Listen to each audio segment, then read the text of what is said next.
Hi there. Welcome to the From Lab to Launch podcast by Qualio, where we share inspiring stories from the people on the front lines of life sciences.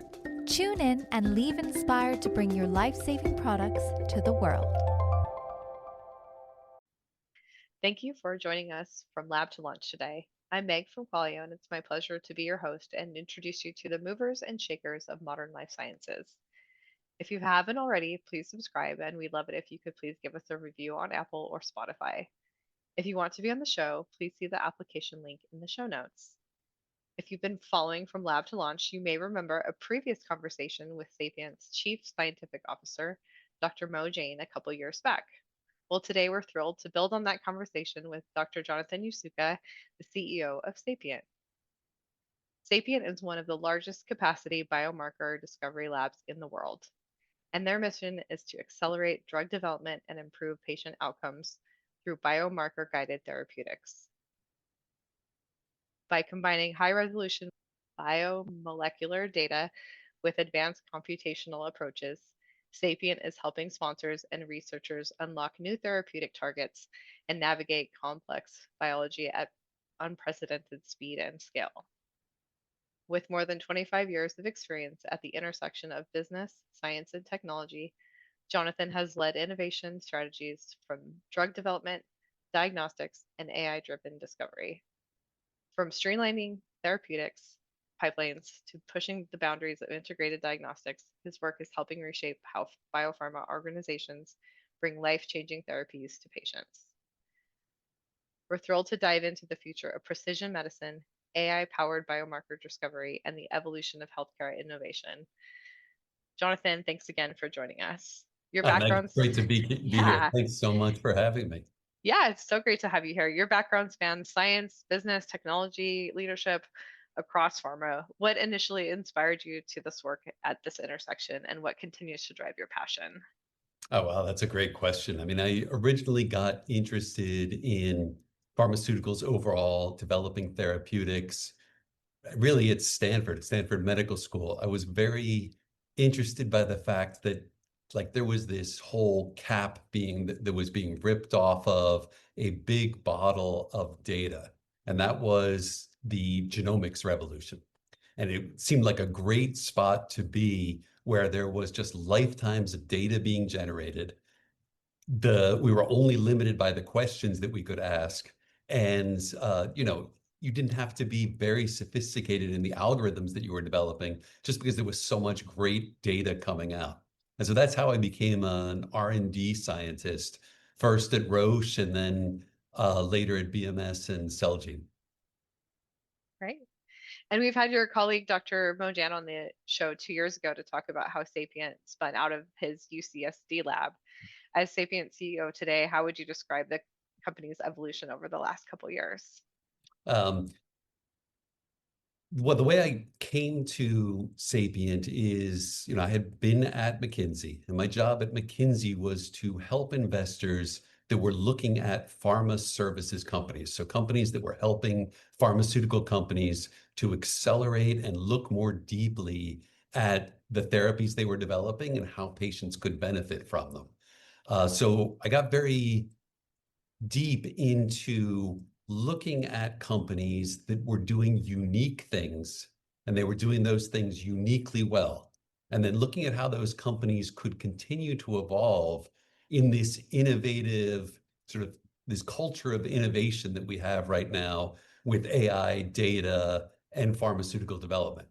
And so Sapiens, came across my radar as a company that was really moving quickly. They were doing some, I think, really unique things in moving the entire field beyond genomics. Ooh, can you tell me a little bit more about that move towards going beyond genomics, and what that looks like for Sapient for our Sure. I listeners? mean, Meg, as you and I think a lot of your listeners know, genomics has been amazing. Yeah. It has produced so much knowledge of different species, and especially about humans and human disease and human health. But genomics, it's a really indirect way of looking at disease. you're looking at just a very little bit of information, DNA only, and now we've gotten into RNA information. And you're looking at it broadly across a lot of patients. And so to get that statistical power of noticing something that could really impact a patient and change the disease state, you need a lot of patients. Because the contribution of each genetic difference is relatively small. And so that's why you need a really large sample size, a large number of patients. Now, with things like RNA-seq, which is still genomics, I think you're getting closer to disease causality. At least you can see the messenger RNA, whether it gets translated into a protein or not, you don't know, but you at least know that the DNA and the particular gene is expressed. But proteins are where the action is. I mean, that's really true at a quite literal sense. The proteins in a cell are what catalyze reactions, and those reactions just don't happen if the proteins aren't present. You can pick up the other side of the reaction through metabolites that are often secreted into the blood. So to understand a disease and a patient's response to therapy, DNA, RNA, they only take you so far. You really have to move beyond those technologies and look at the proteins and look at the metabolites. So that's what we do at Sapient. We do that at scale. We're able to look at thousands of different proteins or analytes simultaneously from a patient sample. And what this does is it enables you to go and observe things about a disease or a therapeutic with much fewer patients and get into them in much more detail. That sounds like an amazing impact. And on your website, it highlights that drug candidates with an associated biomarker are 2 to 10 times more likely to reach FDA approval. From your perspective as CEO, is that like a real challenge to traditional discovery methods, and how is that helping the industry? Yeah, I think it's really transforming the industry. I mean, it's not just Sapient that's doing it. I think there's a recognition that looking beyond genomics and really looking directly at the proteins is the way to understand disease and understand a patient's response to therapy. So I think there are a couple things that are coming together that make our approach really differentiated. The fact that the data we generate is unbiased, meaning there's no antibody that the protein needs to bind with to show that the protein is present. We measure the proteins directly within the cell and can get the number of proteins that are present. And we can also see things like post-translational modifications. So there's a lot that happens to a protein after it has been translated from RNA, but before it's doing its job or not doing its job in the case of a disease, but before it starts doing that in a cell. And so we're able to pick up all of those changes in proteins as well. Sounds like the proof is really in the proteins there. That's a good way to put it. Yeah. How do you see AI and data science transforming the pace and precision of biomarker guided discovery for drug development over the next 3 to 5 years? Yeah, I mean, that's a great question. A lot of what we're doing at Sapient, it's not necessarily new technology. And I think there's a key lesson here. Mass spec as an approach has been around for a really long time, several decades. It's just been a very laborious kind of artisan approach, a very finicky technology. So it's low throughput, and it really required someone with high skill to do it, at least in a discovery setting. And what we've done at Sapient is leverage AI and machine learning, because a lot of the low throughput aspects of mass spec were because it was hard to analyze the data coming off of a machine quickly. And we've changed all of that through AI.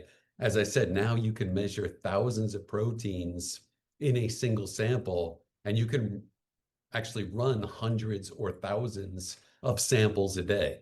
So it's completely changed the scale of how you can formulate research questions to develop new therapeutics.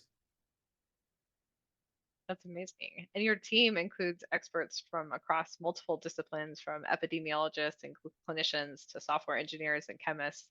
How do you foster collaboration and alignment among such a diverse group of high performing folks?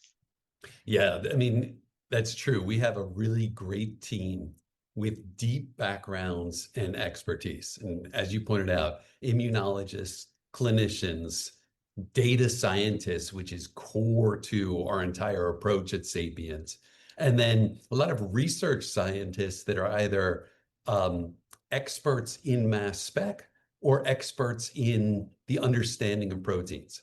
And so a big part of bringing this team together and really focusing it on a services project for pharma is involved in recognizing what people are good at, and respecting their expertise, and then pointing the entire team at some of the key problems that pharmaceutical companies are facing. It's really all about the people. Yeah, it sounds like a fun group. I'd be a love to be a fly on the wall during those conversations. Well, Jonathan, funding is always top of mind for early stage and scaling life science companies. Sapient has raised capital from top tier partners, including the Gates Foundation. What lessons can you share with other leaders about navigating funding strategy in today's market?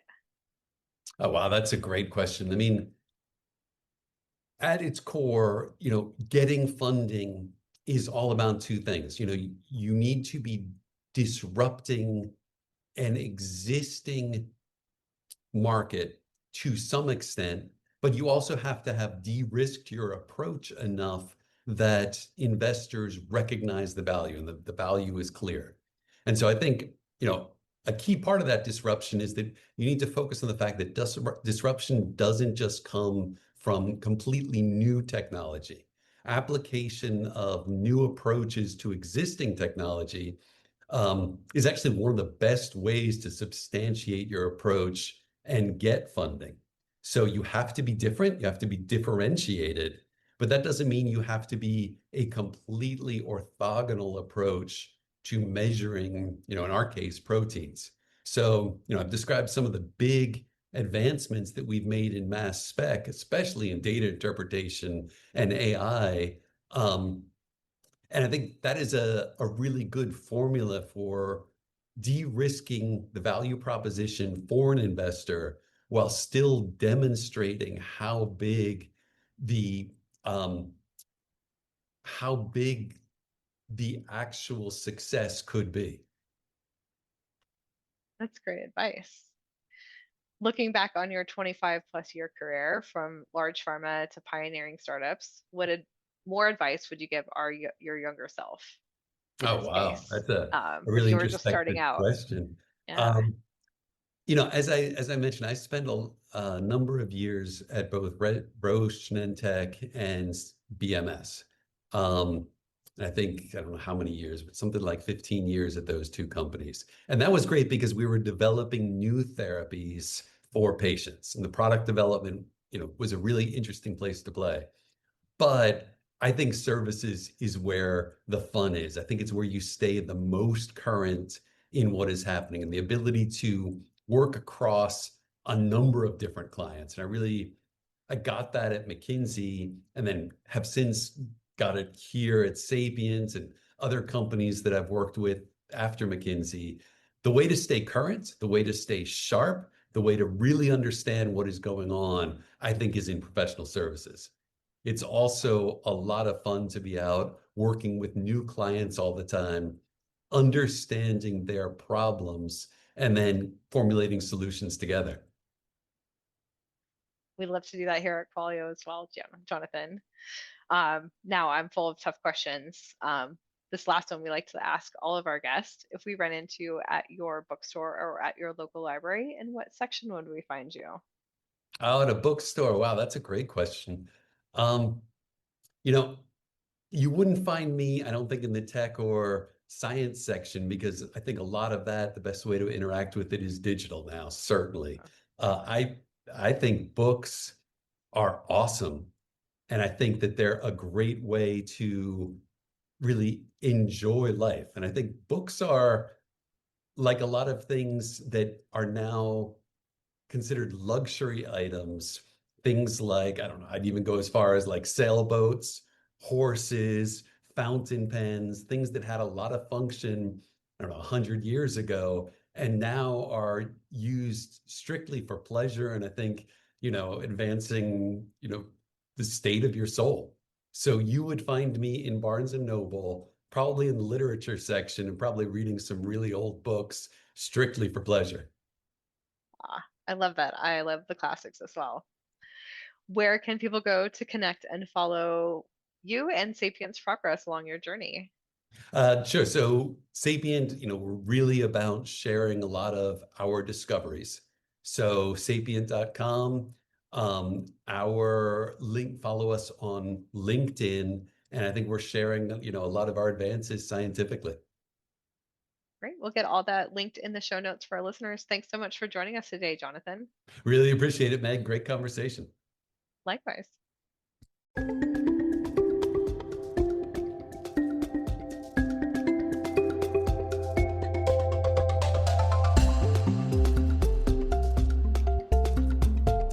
Thank you for listening to this week's episode of From Lab to Launch, brought to you by Qualio.